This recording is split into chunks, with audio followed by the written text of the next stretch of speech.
So I'm starting this video off here because it's going to be one of the things I talk about with the music playing in the background softly. But this is the one where minimalism was key. Literally everything about this game is done in a minimalistic style, in a minimalistic way, and I love it. Back in December of 2018, I started a big campaign to try to get 6 platinum trophies in about 5 weeks. So because of that, I started playing a bunch of these smaller indie games, and this is one of the ones that were recommended to me. It's recommended as a 2-hour platinum, and it's definitely one of the ones where, like, hey, it happened. You know, it's definitely a good game, but it's definitely one that I quickly fell in love with after playing it for a day and a half. Because I just didn't have the time to sit there for the 2 hours that I needed to.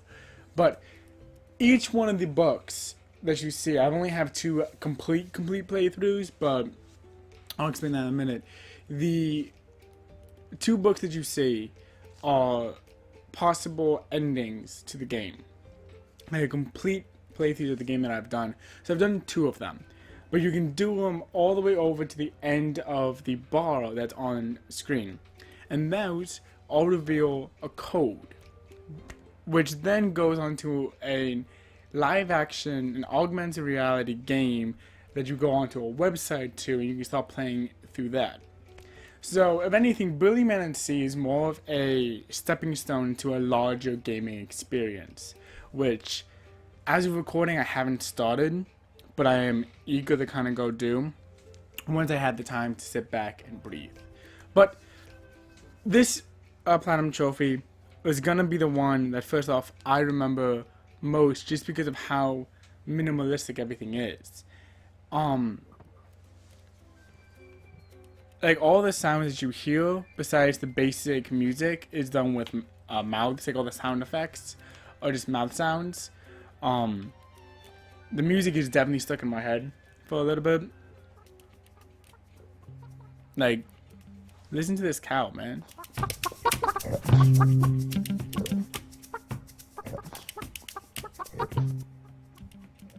That's just a cow.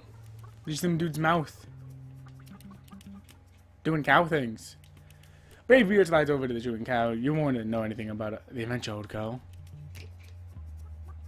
But like, it's genuinely such a charming little game that I fell in love with really quickly. The game requires roughly, I'm trying to think, because there's 3 branching paths, each path has 2, and has 2. So there's roughly like 12 to 16 playthroughs of the game required, but as you can see, you don't have to completely do them. What I'm going to do is, while I'm telling you guys about the game and all that, I'm actually going to do a quick playthrough. So this is technically where your game starts out. There's a little like intro thing, but this is more or less the game starts. But it's not a very long trophy. It's not a very long experience at all, and it's one of the things that personally I really liked. It's a really soft game that has a message that it has to tell you, and it's not too biblical or preachy with it. It's like, hey, look, and the message of the game is pretty much, hey, there are different paths you can take. There are different, and every path leads you down a completely different story and a completely different adventure, and it's up to you to see if you want to take just one or all of them. It's up to you to decide how far you want to be involved, or not at all. So with this option, there are 3 different branches that you can kind of go. You can go down. This is one of them.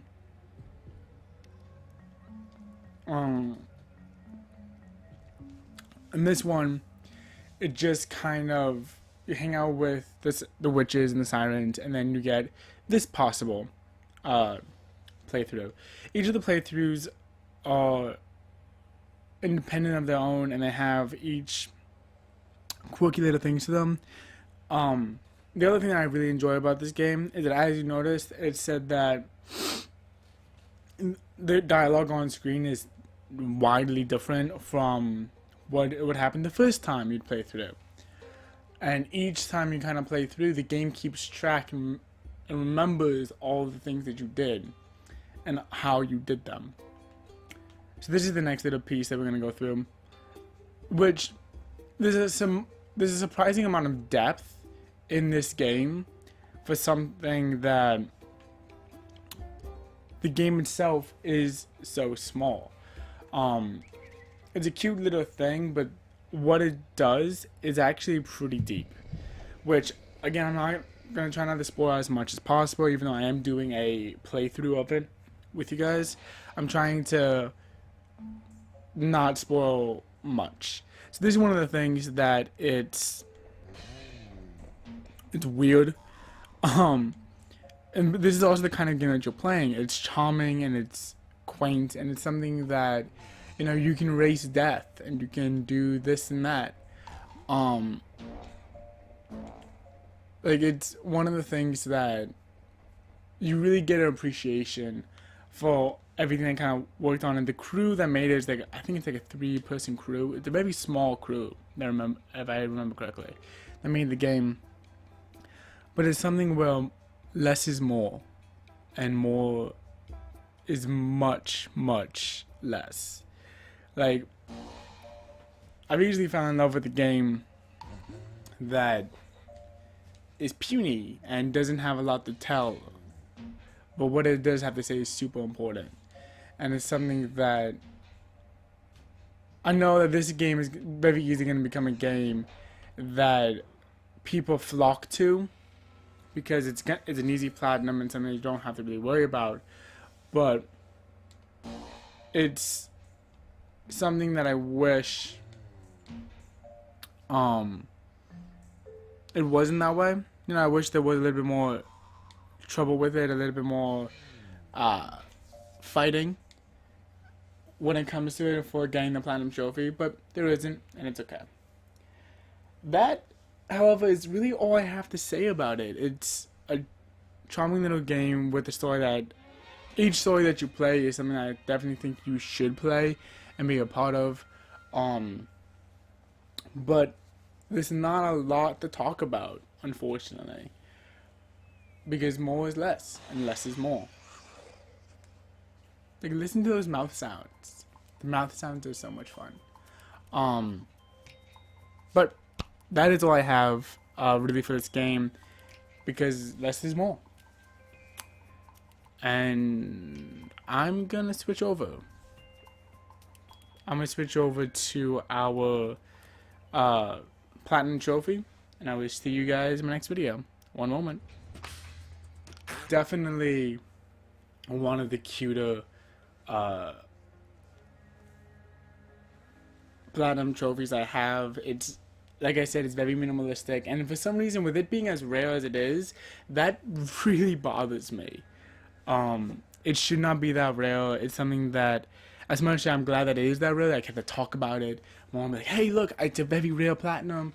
It's super easy to get and super unique, and it's a really cute game. It's something that I wish everyone would play. It's not something that, like, I get it. I get why it's such a small thing. And as you can see, the details of the game, which I'll read out to, of the platinum, which I'll read to you. This day, you reach the end of a story, she continues, and the last of its paths. Which is such a beautiful sentiment. And especially when you know, like, you play all of it and you kind of know everything that's kind of going on, you really see how beautiful that sentiment is. But yeah, I highly recommend the game. I highly recommend you play it. And I'm gonna say, just because it's an experience I don't think many people are gonna have, I think this is one that you should be proud of. Not brag about it, but it's definitely one you should be proud of, because it is such a unique experience. And it is something that, you know, not a lot of people are gonna have. But I don't think that it deserves a proud about it rating, because there is no real struggle. There is nothing that you have to, like, whew, I had to get through that. You know, that was a really hard thing I had to get through. type thing. That just isn't there. So unfortunately, I have to give it a, acknowledge it. Like, give it a nod and be like, yeah, we did that. But that is all I have for this trophy. This video, I did not mean to go past the 10-minute mark, which I probably won't after I cut some stuff out anyway. But, that's all I got for this video. Thank you guys for watching, and I will see you guys in my next video. Bye-bye.